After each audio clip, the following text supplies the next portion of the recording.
नमस्ते सभी दोस्तों को।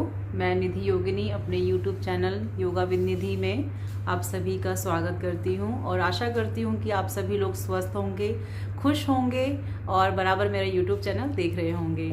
तो चलिए आज हम जो है चर्चा करेंगे, वो हमारा विषय है इम्यून पावर।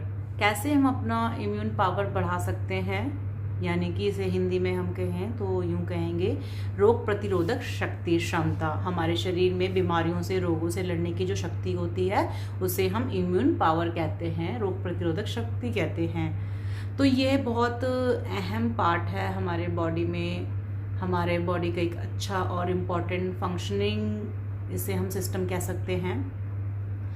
तो अब हम बात करें कि हम इसको कैसे बढ़ा सकते हैं और कैसे हम रोगों से मुक्त रह सकते हैं निरोगी काया के संग। तो देखिए, जैसे कि मेरा YouTube चैनल योग के ऊपर है, तो सबसे पहले मैं बात करूंगी योग की, कि सबसे जो अहम रोल है, जो विषय है अहम, वो है योग। योग के माध्यम से आप अपने आप को निरोगी रख सकते हैं।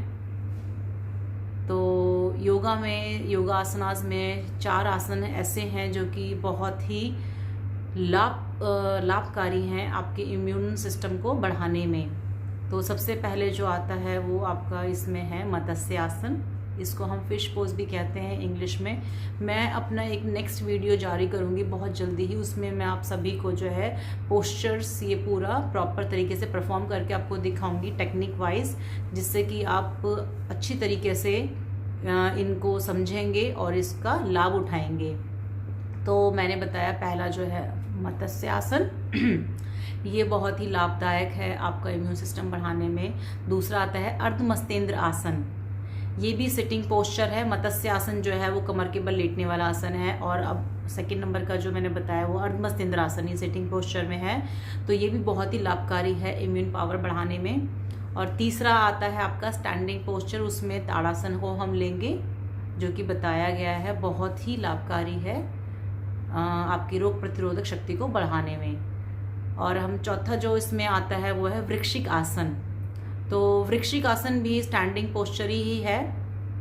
तो ये जो 4 आसन है ये बहुत महत्वपूर्ण है आपके इम्यून सिस्टम को इम्प्रूव करने में, उसको बढ़ाने में। इन आप 4 आसनों का नियमित रूप से आप जो है अभ्यास करें तो आप रोग मुक्त रहेंगे। और अब हम बात करेंगे प्राणायाम में। तो देखिए, योग के साथ साथ जो है प्राणायाम को भी बहुत ही महत्वपूर्ण दर्जा दिया गया है, और स्पेशली हमारी शरीर को जो है इम्यून पावर को बढ़ाने के लिए इसमें हमारे 2 प्राणायाम बहुत ही इम्पॉर्टेंट है, जिसमें से पहला हमारा है भस्त्रिका प्राणायाम और दूसरा है भ्रामरी प्राणायाम। दोनों ही बड़े अच्छे और लाभकारी प्राणायाम है। ये भी मैं आपको अपने नेक्स्ट यूट्यूब जो मेरा चैनल है उसकी भी जो वीडियोस है उसमें मैं आपको बताऊंगी। अब हम बात करते हैं क्रिया की, कि जो हमारे षटक्रम है, क्लिनजिंग जो टेक्निक्स है, उसमें कौन सी टेक्निक है जो इम्प्रूव करती है हमारे इम्यून सिस्टम को। तो उसमें हम कपालभाति को लेंगे। कपालभाति जो है बहुत ही लाभकारी है।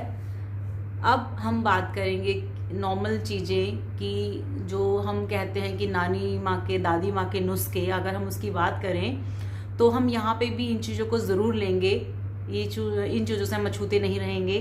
तो हम घर में जो गृहिणी जो है घर में इस्तेमाल करती है अपने रसोई में, अपने किचन में, उन्हीं चीज़ों से हम किस तरह से अपने आप को रोग मुक्त रख सकते हैं। तो जैसे कि काढ़ा हम बनाते हैं, जैसे कि छोटे बच्चे होते हैं, बड़े बूढ़े लोग होते हैं, इवन कोई भी किसी भी एज ग्रुप के जो व्यक्ति होते हैं, वो लोग जब कभी बीमार हो जाते हैं, अचानक से सर्दी जुकाम लग जाता है, उन्हें बुखार आ जाता है, तो हमारे जो घर के बूढ़े लोग होते हैं वो कहते हैं कि अरे भाई थोड़ी सी देसी दवाइयाँ भी इस्तेमाल कर लो, ताकि जो है मतलब आराम मिल जाए, तुरंत आराम मिल जाए और नुकसान भी ना हो शरीर में। जैसे कि हम अंग्रेजी दवाइयों का सेवन करते हैं तो उनसे हमारे शरीर में टॉक्सिन इंक्रीज होते हैं। तो जो देसी दवाइयाँ हैं उनके कोई नुकसान नहीं है, लाभ ही लाभ है।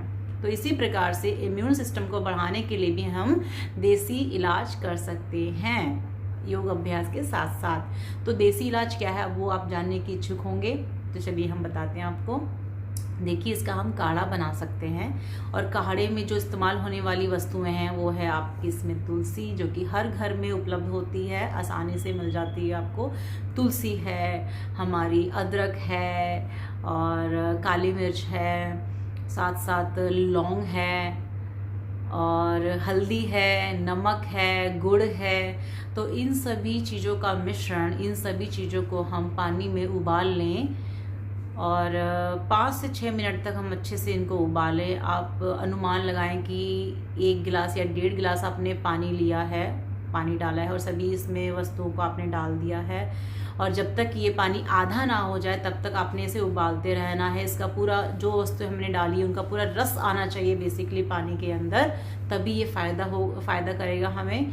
तो इस जो पानी का हमने काढ़ा बनाया, इन वस्तुओं से हमने काढ़ा बनाया, इस काढ़े को आप दिन में 2 से 3 बार और अधिक बार भी सेवन कर सकते हैं। तो डेफिनेटली जो है आपका इम्यून सिस्टम वो है इम्प्रूव होगा, बढ़ेगा और आप जो है सभी बीमारियों से, सभी रोगों से रोग मुक्त हो सकते हैं बहुत ही आसानी से, बिना पैसे खर्च किए हुए। तो ये था मेरा इस वीडियो के द्वारा आप सभी को रोग मुक्त करने का, रखने का एक उपाय, एक आसान जतन। और आशा करती हूँ कि आप सभी को ये बहुत पसंद आएगा और आप सभी इस नुस्खे को आजमाएंगे, योगाभ्यास करेंगे, प्राणायाम करेंगे और शरीर की शुद्धि के लिए क्लींजिंग टेक्निक का इस्तेमाल करेंगे। तो आप सोच रहे होंगे कि करें कैसे, आपने तो दिखाया ही नहीं, तो आप वेट करें कुछ समय के लिए और मैं जो है सभी क्रियाओं के साथ, आसनों के साथ ज़रूर जल्दी ही पेश होंगी। तो अब मैं यहाँ पे विराम चाहूँगी। Thank you everyone. खुश रहो, स्वस्थ रहो और मेरा यूट्यूब चैनल देखते रहो। Thank you.